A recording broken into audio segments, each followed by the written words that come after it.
Batya Ungar-Sargon, opinion editor at Newsweek. Her new book is called Second Class: How the Elites Betrayed America's Working Men and Women. Congratulations. First time we get to introduce you with the book's title. Thanks. Han, you need a book. If she would write it for me, because she's written a lot of my stuff in Newsweek. I just don't know. All right, Chris Hahn, host of the Aggressive Progressive podcast, also a NewsNation political contributor. Good to see you.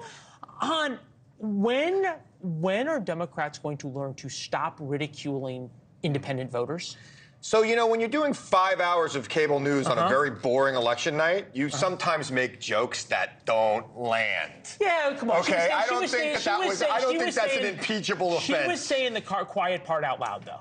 It was an attempt of cable news humor. I watched you all night last night. All night, because I love you and I work here. Yeah. Okay? You made a few, all right? You're talking about the seduction of, not the seduction. The romance of reconciliation. The romance of reconciliation, yes. I wasn't insulting anybody. Stole that line from somebody, I think. I did. But you know, look, sometimes we make jokes. I've been on, I've done, 3,000 appearances on cable news over the years. I'm sure I made a lot of bad jokes, lots of them. None here. Right? No, you're still here. But this is, look, and I found this interesting when I put this question together. All three of us are the beneficiaries of Jewish immigrants coming to America, and not always being welcomed. Our ancestors were not necessarily None of my ancestors were welcome, the Jews or the Italians. Right, when they came here. As you're talking, Batya, to Americans, working class Americans across the country who are upset about immigration, how do you justify that their views and their anger and their fear about immigration is different than the people who didn't want our ancestors to come here? I don't know that they need to justify their rage. The whole line of thinking that's questioning, the grievance only makes sense when people don't have legitimate grievances. It used to be that the Democrats represented labor and represented these people, and now the Democratic Party represents people like Jen Psaki, filthy rich people who, from their perch of unbelievable privilege, sit there in judgment and sneer at the people whose futures they displaced with their policies. That is the Democratic Party today.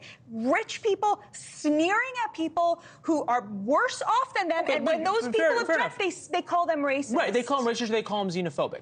And what I'm asking is, when you're talking to people in Western Pennsylvania, in Eastern Ohio, as I know you did for this book, back where I'm from in Missouri, and they tell you they're worried about immigration, do you see that they're xenophobic, or you see that they have legitimate grievances that are different than when the same people said we don't like the Jews coming?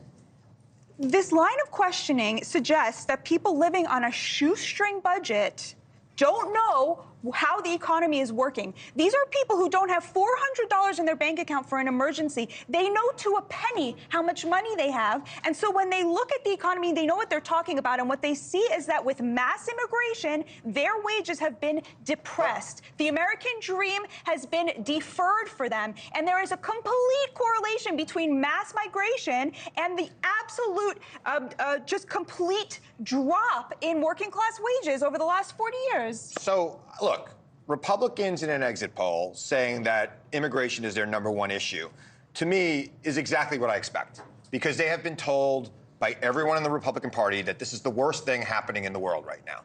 This will not make up this election. You and I have talked about this before.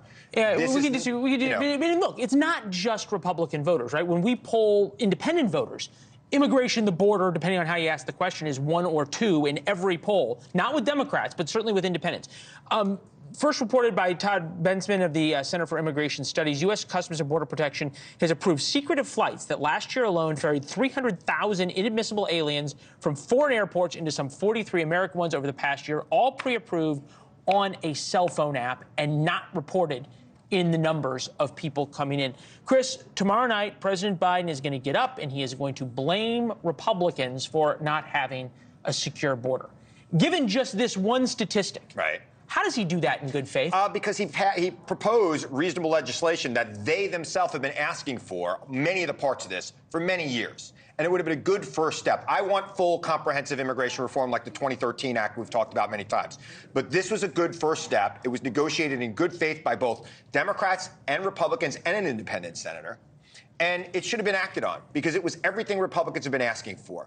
And if they don't want to legislate, what are they doing in Congress? If they don't want to lead, why are they in Congress? Biden worked with Republicans on this bill. It was not a liberal bill. In fact, all the liberal components of this bill were stripped out. It was a conservative bill. They should pass it. If you really care about immigration, if they really care about the border, they would do their job. They would act. Thanks for watching. Go to joinnn.com to find NewsNation on your television provider. And don't forget to click the red subscribe button below to get more of NewsNation's fact-driven, unbiased coverage.